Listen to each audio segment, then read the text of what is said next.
ನಮಸ್ಕಾರ ಸ್ನೇಹಿತರೆ, welcome back to ಸಮೃದ್ಧಿ ಜೀವನ ಚಾನೆಲ್. ಇವತ್ತಿನ ವಿಶೇಷವಾಗಿ ತುಂಬ ಜನರ ಮನಸ್ಸಿನಲ್ಲಿ ಕಾಡುವ ಪ್ರಶ್ನೆಗೆ ಉತ್ತರ ಸಿಗ್ತಾ ಹೋಗುತ್ತೆ. ನಾವು ಎಷ್ಟೇ ಪೂಜೆ ಮಾಡಿದ್ರೂ ನಾವು ಎಷ್ಟೇ ಪೂಜೆ ಮಾಡಿದ್ರೂ ಕೂಡ, ಎಷ್ಟೇ ವ್ರತಗಳನ್ನು ಮಾಡಿದ್ರೂ ಕೂಡ ಕಷ್ಟಗಳು ಯಾಕೆ ಹೋಗೋದಿಲ್ಲ? ಮಾನಸಿಕ ನೆಮ್ಮದಿಯನ್ನು ಪಡೆಯೋದು ಹೇಗೆ? ಇದಕ್ಕೆ ಕಾರಣ ಏನು ಮತ್ತು ಇದಕ್ಕೆ ಪರಿಹಾರವೇನು? ಅದಕ್ಕಾಗಿ ತಪ್ಪದೇ ಈ ಒಂದು ವಿಡಿಯೋನ ಪೂರ್ತಿಯಾಗಿ ನೋಡಿ. ಪ್ರತಿದಿನ ದೇವರಿಗೆ ದೀಪ ಹಚ್ತೀವಿ, ಪೂಜೆ ಮಾಡ್ತೀವಿ, ವ್ರತಗಳನ್ನು ಮಾಡ್ತೀವಿ, ದೇವಸ್ಥಾನಕ್ಕೂ ಕೂಡ ಹೋಗ್ತೀವಿ. ಆದರೆ ಯಾಕೆ ನಮ್ಮ ಜೀವನದಲ್ಲಿ ಕಷ್ಟಗಳು ಕಡಿಮೆ ಆಗೋದಿಲ್ಲ? ದೇವರು ನಮ್ಮ ಪ್ರಾರ್ಥನೆಯನ್ನ ಕೇಳಿಸ್ಕೊಳ್ತಾ ಇಲ್ವಾ ಅಥವಾ ನಮ್ಮ ಕಡೆ ನೋಡ್ತಾನೆ ಇಲ್ವಾ? ಈ ಒಂದು ಪ್ರಶ್ನೆ ಎಲ್ಲರಲ್ಲೂ ಕಟ್ತಾ ಇರತ್ತೆ. ಯಾಕಂದ್ರೆ ತಮ್ಮ ಮನೆಯ ಪರಿಸ್ಥಿತಿ ಆ ರೀತಿಯಾಗಿರತ್ತೆ. ಏನು ಮಾಡದೇ ಇರ್ತಕ್ಕಂಥ ಅಸಹಾಯಕವಾದಂಥ ಸ್ಥಿತಿಗೆ ತಲುಪಿರ್ತೀವಿ. ಹೀಗಿರ್ಬೇಕಾದ್ರೆ ಪೂಜೆ ಮಾಡೋದ್ರಿಂದ ಜೀವನದಲ್ಲಿ ಎಂದಿಗೂ ಸಮಸ್ಯೆಗಳು ಬರೋದಿಲ್ಲ ಎಂಬ ಒಂದು ಮಾತನ್ನ ಯಾವ ಶಾಸ್ತ್ರದಲ್ಲೂ ಕೂಡ ಹೇಳಿಲ್ಲ. ಪೂಜೆ ಮಾಡಿದ ತಕ್ಷಣ ನಿಮ್ಮ ಎಲ್ಲ ಸಮಸ್ಯೆ ಪರಿಹಾರ ಆಗತ್ತೆ ಎಂಬ ಒಂದು ಮಾತು ಕೂಡ ಇಲ್ಲೂ ಇಲ್ಲ. ಸ್ವತಃ ಭಗವಂತನಾಗಿರ್ತಕ್ಕಂಥ ಶ್ರೀಕೃಷ್ಣನಿಗೂ ಕೂಡ ಅನೇಕ ಕಷ್ಟಗಳು ಎದುರಾಗಿತ್ತು. ಪಾಂಡವರು ಅತ್ಯಂತ ಭಕ್ತರು, ಅನೇಕ ವ್ರತ ಪೂಜೆಗಳನ್ನು ಮಾಡಿರ್ತಕ್ಕಂಥ ಪುಣ್ಯವಂತರು. ಅವರು ಕೂಡ ತಮ್ಮ ಜೀವಿತ ಅವಧಿಯಲ್ಲಿ ಹಲವಾರು ರೀತಿಯಾದಂತಹ ಕಷ್ಟಗಳ ಒಂದು ಮೆಟ್ಟಲನ್ನ ಎದುರಿಸಿದ್ರು. ಅವರು ದೇವರ ಭಕ್ತರಾಗಿದ್ರು ಕೂಡ ಅವರು ಕಷ್ಟಗಳನ್ನು ಅನುಭವಿಸೋದ್ರಿಂದ ಅವರು ಎಂದಿಗೂ ಕೂಡ ಹೊರತಾಗಿರಲಿಲ್ಲ. ಹಾಗಾದ್ರೆ ನಮಗೆ ಯಾಕೆ ಕಷ್ಟ ಬರಬಾರ್ದು ಅಲ್ವಾ? ನಾವು ಕೇವಲ ಮನುಷ್ಯರು. ನಾವು ಮಾಡ್ತಕ್ಕಂಥ ಕೆಲಸಗಳಲ್ಲಿ ಎಷ್ಟರ ಮಟ್ಟಿಗೆ ಸತ್ಯವಿರುತ್ತೆ? ಪೂಜೆ ನಮ್ಮ ಜೀವನದಿಂದ ಎಲ್ಲ ಪರೀಕ್ಷೆಗಳನ್ನು ತೆಗೆದುಹಾಕೋದಿಲ್ಲ, ಆದರೆ ಅವುಗಳನ್ನು ಎದುರಿಸ್ತಕ್ಕಂತಹ ಧೈರ್ಯ ನಮಗಲ್ಲಿ ಕೊಡ್ತಾ ಹೋಗುತ್ತೆ. ಪಾಂಡವರಿಗೆ ಎಷ್ಟೇ ಕಷ್ಟ ಇದ್ರೂ ಕೂಡ ಅವರ ಹಿಂದೆ ಭಗವಂತ ಸಾಕ್ಷಾತ್ ಶ್ರೀಕೃಷ್ಣರಿದ್ರು. ಹಾಗಾಗಿ ಆ ಎಲ್ಲ ಕಷ್ಟಗಳನ್ನು ಎದುರಿಸಿದ್ರು. ನಾವು ಮಾಡ್ತಕ್ಕಂಥ ಪೂಜೆ ಸಂಕಲ್ಪಗಳು ನಮ್ಮ ಮುಂದಿನ ದಾರಿಯನ್ನು ಸುಗಮಗೊಳಿಸುತ್ತೆ ಹೊರತು, ಬಂದಿರತಕ್ಕಂಥ ಕಷ್ಟಗಳನ್ನು ಎದುರಿಸ್ತಕ್ಕಂಥ ಧೈರ್ಯವನ್ನು ಕೊಡುತ್ತೆ ಹೊರತು, ವಿಧಿ ಬರೆದಿರ್ತಕ್ಕಂತಹ ಕಷ್ಟಗಳನ್ನು ಎದುರಿಸಲೇಬೇಕು. 10% ಅಲ್ಲ ಅಂತಂದ್ರೂ ಅದರಲ್ಲಿ 5% ಆದರೂ ನಾವು ಎದುರಿಸಲೇಬೇಕಾಗತ್ತೆ. ಹಾಗಾದರೆ ನಾವು ಪೂಜೆ ಮಾಡೋದೆಲ್ಲ ವ್ಯರ್ಥನ ಅಂತ ನೋಡೋದಾದ್ರೆ, ದೇವರು ನಾವು ಎಷ್ಟು ಹೂವು ಅರ್ಪಿಸಿದ್ದೇವೆ ಎನ್ನುವುದನ್ನು ಮಾತ್ರ ನೋಡೋದಿಲ್ಲ, ನಾವು ಎಷ್ಟು ವ್ರತವನ್ನು ಮಾಡಿದ್ದೇವೆ ಅನ್ನೋದನ್ನು ಕೂಡ ನೋಡೋದಿಲ್ಲ.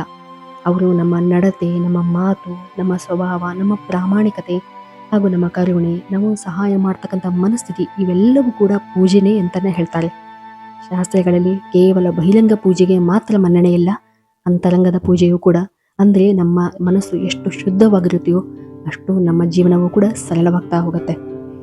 ಹಾಗೂ 1 ಗಂಟೆ ಪೂಜೆ ಮಾಡಿ ದಿನವಿಡೀ ನೀವು ದ್ವೇಷ, ಕೋಪ, ಸುಳ್ಳು, ಮೋಸ ಮಾಡ್ತಾ ಹೋದರೆ ಆ ಒಂದು ಪೂಜೆ ನಿಜವಾಗ್ಲೂ ವ್ಯರ್ಥವಾಗ್ತಾ ಹೋಗುತ್ತೆ. ಪೂಜೆಯ ನಿಜವಾದ ಉದ್ದೇಶವನ್ನೇ ನಾವು ಕಳೆದುಕೊಳ್ತಾ ಹೋಗ್ತೀವಿ ಈ ರೀತಿಯಾದಂಥ ಒಂದು ವರ್ತನೆಯಿಂದ. ಹಾಗಾಗಿ ಮಾನಸಿಕವಾಗಿ ನೆಮ್ಮದಿಯನ್ನು ಸಿಗಬೇಕು ಅನ್ನೋದಾದರೆ, ಹೆಚ್ಚಿನ ಜನರು ಕೇವಲ ಹಣ ಸಿಗರೆ ಸಾಕು, ಮನಸ್ಸಿಗೆ ನೆಮ್ಮದಿ ಸಿಗತ್ತೆ ಅಂತ ಹೇಳ್ತಾರೆ. ಆದರೆ ಕೇವಲ ಹಣವಿದ್ದ ಮಾತ್ರಗೆ ಎಲ್ಲರೂ ನೆಮ್ಮದಿಯಿಂದ ಇರಲು ಸಾಧ್ಯವಾಗೋದಿಲ್ಲ. ನಮ್ಮ ಮನಸ್ಸಿಗೆ ನೆಮ್ಮದಿ ಸಿಗಬೇಕು ಅಂದರೆ ನಾವು ಮೊದಲು ಬೇರೆಯವರೊಂದಿಗೆ ಹೋಲಿಕೆಯನ್ನು ಮಾಡೋದನ್ನ ನಿಲ್ಲಿಸಬೇಕು. ಭವಿಷ್ಯದ ಮೇಲೆ ಇರ್ತಕ್ಕಂಥ ಒಂದು ಭಯವನ್ನ ಕಡಿಮೆ ಮಾಡ್ಕೋಬೇಕು. ಮುಂದೆ ಏನಾಗುತ್ತೋ, ಏನ್ ಮಾಡಬೇಕು ಅನ್ನೋ ಒಂದು ಯೋಚನೆ, ಚಿಂತನೆಗಳನ್ನ ಬಿಟ್ಬಿಡ್ಬೇಕು. ಮುಂದಿನ ಒಂದು ಯೋಚನೆಯೇ ನಮ್ಮನ್ನ ಭಯಕ್ಕೆ ದೂಡತ್ತೆ. ಈ ಒಂದು ಭಯದಿಂದ ನಾವು ಇರ್ತಕ್ಕಂಥ ನೆಮ್ಮದಿಯನ್ನ ಕಳೆದುಕೊಳ್ತೀವಿ.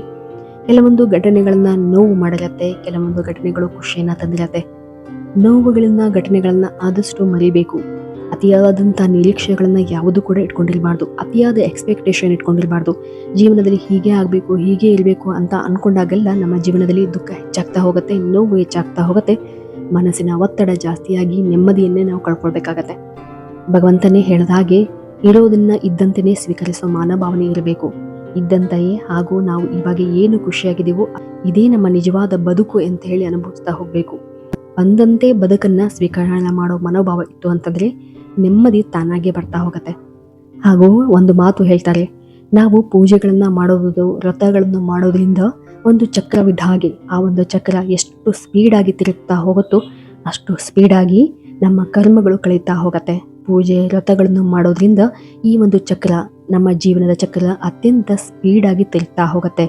ಇದರಿಂದ ನಮ್ಮ ಕಷ್ಟಗಳು ಒಂದರ ಮೇಲಂತೆ ಬಂದು ಅಪ್ಪಳಿಸಿ ಆ ಎಲ್ಲ ಕಷ್ಟಗಳು ಕೊನೆಗೆ ತಿರುಗಿ ಉತ್ತಮವಾದಂತಹ ದಾರಿ, ಗೆಲುವಿನ ದಾರಿ ಬೇಗ ನಮಗೆ ಸಿಗ್ತಾ ಹೋಗುತ್ತೆ. ಇದರಿಂದ ನಮ್ಮ ಕರ್ಮಗಳು ಕಳೆದು ನಮ್ಮ ಜೀವನದಲ್ಲಿ ಪುಣ್ಯಗಳು ಸಂಪಾದನೆ ಮಾಡಬಹುದು ಅಂತ ಹೇಳ್ತಾರೆ. ಹೀಗಾಗಿ ಈ ಪೂಜೆ ವ್ರತಗಳನ್ನು ಮಾಡೋದ್ರಿಂದ ನಮಗೆ ಸಿಗ್ತಕ್ಕಂಥ ಅತ್ಯುತ್ತಮ ಲಾಭವೆಂದರೆ ಅದೇನೆ. ಯಾರೂ ಕೂಡ ಜೀವನದಲ್ಲಿ ಕಷ್ಟ ಬಂದಿದೆ ಅಂದ ತಕ್ಷಣನೇ ದೇವರಿಲ್ಲ ಅಂದು ಅರ್ಥವಲ್ಲ. ದೇವರು ಇರೋದಕ್ಕೆ ಆ ಕಷ್ಟಗಳನ್ನು ಎದುರಿಸ್ತಕ್ಕಂಥ ಶಕ್ತಿ ನಮ್ಮಲ್ಲಿ ಕೊಡ್ತಾ ಹೋಗ್ತಾನೆ. ಹಾಗೂ ಆ ಕಷ್ಟದಿಂದ ಹೊರಬರ್ತಕ್ಕಂಥ ದಾರಿಯನ್ನು ಕೂಡ ದೇವರು ನೀಡ್ತಾ ಹೋಗ್ತಾನೆ. ಆದರೆ ನಂಬಿಕೆ ಇರಬೇಕು ಮತ್ತು ತಾಳ್ಮೆ ಇರಬೇಕು. ಸಮಯವೇ ಎಲ್ಲವನ್ನು ಬದಲಾವಣೆ ಮಾಡ್ತಕ್ಕಂಥ ಶಕ್ತಿ ಇರತ್ತೆ. ಆ ಸಮಯದ ಮೇಲೆ ನಂಬಿಕೆ ಇದ್ದು ತಾಳ್ಮೆಯಿಂದ ಇದ್ವಿ ಅಂತಂದರೆ ಆ ಸಮಯವನ್ನೇ ನಾವು ಗೆಲ್ಲಬಹುದು. ಪ್ರತಿನಿತ್ಯ ಬೆಳಗ್ಗೆ 10 ನಿಮಿಷಗಳ ಕಾಲ ದೇವರ ನಾಮಸ್ಮರಣೆಯನ್ನು ಮಾಡೋದ್ರಿಂದ, ಜಪವನ್ನು ಮಾಡೋದ್ರಿಂದ ಮಾನಸಿಕ ನೆಮ್ಮದಿ ಸಿಗ್ತಾ ಹೋಗುತ್ತೆ. ಇದನ್ನು ನೀವು ರೂಢಿ ಮಾಡ್ಕೊಳ್ತಾ ಹೋಗಿ. ಪ್ರತಿದಿನ ಕೇವಲ 10 ನಿಮಿಷ ಮಾಡಿದರೆ ಸಾಕು, ಅಥವಾ 5 ನಿಮಿಷ ಮೌನವಾಗಿ ಕುಳಿತರೆ ಸಾಕು. ನಿಮ್ಮಲ್ಲಿರುವಂತಹ ಒಂದು ಭಾವನೆಗೆ ನೀವು ಒಂದು ಥ್ಯಾಂಕ್ ಯು ಹೇಳ್ತಾ ಹೋದರೆ ಸಾಕು. ಒಂದು ಖುಷಿಯಾದ ಕ್ಷಣಗಳನ್ನ ನೆನಪು ಮಾಡ್ಕೊಳ್ಳೋದ್ರಿಂದ ನಿಮ್ಮ ಜೀವನದಲ್ಲಿ ಒಂದು ನೆಮ್ಮದಿಯನ್ನು ಸಿಗ್ತಾ ಹೋಗುತ್ತೆ. ಯಾರ ಮೇಲೂ ಕೂಡ ದ್ವೇಷವನ್ನ ಮಾಡಬಾರ್ದು. ಯಾರೇ ಒಂದು ಕೆಟ್ಟದ್ದು ಮಾಡಿದ್ರು ಕೂಡ ಆ ದೇವರು ಅವರಿಗೆ ಒಂದು ಸಮಯವನ್ನು ಇಟ್ಟಿರ್ತಾರೆ. ಆ ಒಂದು ಸಮಯದಲ್ಲಿ ನಿಮಗಿಂತ ಹೆಚ್ಚಾಗಿಯೇ ಕೂಡ ಆ ಒಂದು ದೇವರು ಅವರಿಗೆ ಶಿಕ್ಷೆಯನ್ನು ನೀಡ್ತಾ ಹೋಗ್ತಾರೆ. ಹಾಗಾಗಿ ಸಾಧ್ಯವಾದರೆ ನೀವು ಪ್ರತಿನಿತ್ಯ ದೇವಸ್ಥಾನಗಳಿಗೆ ಹೋಗೋದ್ರಿಂದಲೂ ಕೂಡ ಮನಸ್ಸಿಗೆ ನೆಮ್ಮದಿಯನ್ನು ನೀವು ಕಾಣಬಹುದು, ಮನಸ್ಸಿಗೆ ಶಾಂತಿಯನ್ನು ತರಬಹುದು. ಜೀವನದಲ್ಲಿ ಯಾವುದೇ ಕಾರಣಕ್ಕೂ ಬಂದಿರತಕ್ಕಂಥ ಕಷ್ಟಗಳು ನಮ್ಮನ್ನು ಪರಿಶುದ್ಧ ಮಾಡೋದಕ್ಕೆ ಬರುತ್ತೆ ಹೊರತು, ನಮ್ಮನ್ನು ಗಟ್ಟಿಗೊಳಿಸೋದಕ್ಕೆ ಬರುತ್ತೆ ಹೊರತು, ಅದು ನಮ್ಮನ್ನು ಕುಗ್ಗಿಸೋದಕ್ಕೆ ಬರೋದಿಲ್ಲ. ಹೆಚ್ಚು ಕಷ್ಟವನ್ನು ಅನುಭವಿಸಿರ್ತಕ್ಕಂಥ ವ್ಯಕ್ತಿ ಮುಂದೊಂದಿನ ಹೆಚ್ಚು ಗೆಲುವನ್ನು ಕಾಣ್ತಾನೆ ಅನ್ನೋ ಮಾತು ಕೂಡ ಸಹಜ ಹಾಗೂ ಸತ್ಯ. ದೇವರು ನಮ್ಮ ಜೀವನದಲ್ಲಿ ಇರ್ತಕ್ಕಂಥ ಎಲ್ಲ ಕಷ್ಟಗಳನ್ನು ಕಳೆಯಲು ಹೊಸ ದಾರಿಗಳನ್ನು ನೀಡ್ತಾ ಹೋಗ್ತಾನೆ. ಕಷ್ಟಗಳ ನಡುವೆ ಕುಗ್ಗದೆ ನಡೆಯುವಂಥ ಶಕ್ತಿಯನ್ನು ಕೂಡ ಆ ದೇವರೇ ನಮಗೆ ನೀಡ್ತಾ ಹೋಗ್ತಾರೆ. ಕಷ್ಟವನ್ನೇ ಬರಲಿಲ್ಲ ಅಂತಂದಾಗ ಆ ಎದುರಿಸತಕ್ಕಂಥ ಶಕ್ತಿಯೇ ನಮ್ಮಲ್ಲಿ ಬರೋದಿಲ್ಲ. ನಮ್ಮಲ್ಲಿ ಇರ್ತಕ್ಕಂಥ ಸಾಮರ್ಥ್ಯ, ಶಕ್ತಿ ಏನು ಅಂತ ಗೊತ್ತಾಗಬೇಕು ಅಂದರೆ ಕಷ್ಟಗಳು ಬರಲೇಬೇಕು, ಕಷ್ಟಗಳನ್ನು ಸ್ವೀಕಾರ ಮಾಡಲೇಬೇಕು. ಕಷ್ಟಗಳು ಬರೋದ್ರಿಂದಲೇ ನಾವು ನೋಡ್ತಕ್ಕಂಥ ಚಿಂತನೆ ಮಾಡ್ತಕ್ಕಂಥ ದಾರಿ ಬೇರೆಯಾಗಿ ಕಾಣ್ತಾ ಹೋಗುತ್ತೆ. ದೇವರು ನಮ್ಮ ಪ್ರಾರ್ಥನೆಗೆ ತಕ್ಷಣ ಉತ್ತರ ಕೊಡೋದಿಲ್ಲ. ದೇವರು ನಮಗಾಗಿ ಒಂದು ಸಮಯವನ್ನು ಇಟ್ಟಿರ್ತಾನೆ. ಯಾಕೆಂತಂದ್ರೆ ಅದು ನಮಗೆ ಬೇಕಾದ್ದು ಮಾತ್ರವಲ್ಲ, ನಮ್ಮ ಜೀವನಕ್ಕೆ ಕೊನೆಯ ತನಕ ಉಳಿಯುವಂಥದ್ದನ್ನೇ ದೇವರು ನಮಗೆ ಕೊಡ್ತಾ ಹೋಗ್ತಾನೆ. ಸರಿಯಾದ ಸಮಯವನ್ನು ನೋಡಿ ಅತ್ಯುತ್ತಮವಾಗಿರ್ತಕ್ಕಂತಹ ಒಂದು ಫಲವನ್ನೇ ನಮಗೆ ಕೊಡ್ತಾ ಹೋಗ್ತಾನೆ. ಹಾಗಾಗಿ ದೇವರನ್ನು ನಂಬಿ ನಾವು ಮಾಡ್ತಕ್ಕಂಥ ಕೆಲಸದ ಮೇಲೆ ನಿರಂತರವಾಗಿ ಪ್ರಯತ್ನ ಮಾಡೋದ್ರಿಂದ ಎಂದಿಗೂ ಕೂಡ ನಾವು ಸೋಲನ್ನು ಅನುಭವಿಸಿದಿಲ್ಲ ಸ್ನೇಹಿತರೆ. ಆಧ್ಯಾತ್ಮಿಕತೆ ಅನ್ನೋದು ಈಗಿನದಲ್ಲ, ಇದು ಅತ್ಯಂತ ಪುರಾತನವಾದುದು. ಯಾವುದೇ ಒಂದು ಪೂಜೆ ಪುನಸ್ಕಾರ ಪ್ರತಿಯೊಂದಕ್ಕೂ ಒಂದು ಅರ್ಥವಿರುತ್ತೆ. ಈ ಅರ್ಥವನ್ನು ತಿಳಿದು ನಾವು ಮಾಡೋದ್ರಿಂದ ನಮ್ಮ ಜೀವನದಲ್ಲಿ ಎದುರಾಗಿರ್ತಕ್ಕಂಥ ಕಷ್ಟಗಳಿಗೂ ಒಂದು ಅರ್ಥ ಅನ್ನೋದು ನಮಗೆ ಗೊತ್ತಾಗ್ತಾ ಹೋಗುತ್ತೆ.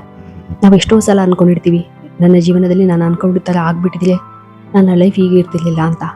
ಆದರೆ ನಿಮ್ಮ ಜೀವನದಲ್ಲಿ ಏನು ಬೇಕು ಏನು ಬೇಡ ಎಂಬುದು ನಿರ್ಧರಿಸುವುದು ಆ ಭಗವಂತ. ಯಾವುದೂ ಕೂಡ ಯಾರ ಕೈಯಲ್ಲೂ ಇರುವುದಿಲ್ಲ.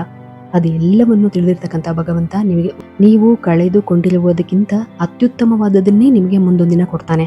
ಆದರೆ ಅದಕ್ಕಾಗಿ ನೀವು ಕಾಯುವ ತಾಳ್ಮೆ ನಿಮ್ಮಲ್ಲಿರಬೇಕು ಹಾಗೂ ನಂಬಿಕೆ ನಿಮ್ಮಲ್ಲಿ ಇರಬೇಕು ಅಷ್ಟೇ. ಇವತ್ತಿನ ದಿನ ನಾವು ಹೇಳಿರುವಂತಹ ಈ ಒಂದು ಸರಳ ಮಾಹಿತಿ ತಮ್ಮೆಲ್ಲರೂ ಇಷ್ಟವಾಗಿದ್ದಲ್ಲಿ ದಯವಿಟ್ಟು ನಮ್ಮ ಚಾನಲನ್ನು ಸಬ್ಸ್ಕ್ರೈಬ್ ಮಾಡಿ ಮತ್ತು ಲೈಕ್ ಮಾಡಿ. ಧನ್ಯವಾದಗಳು.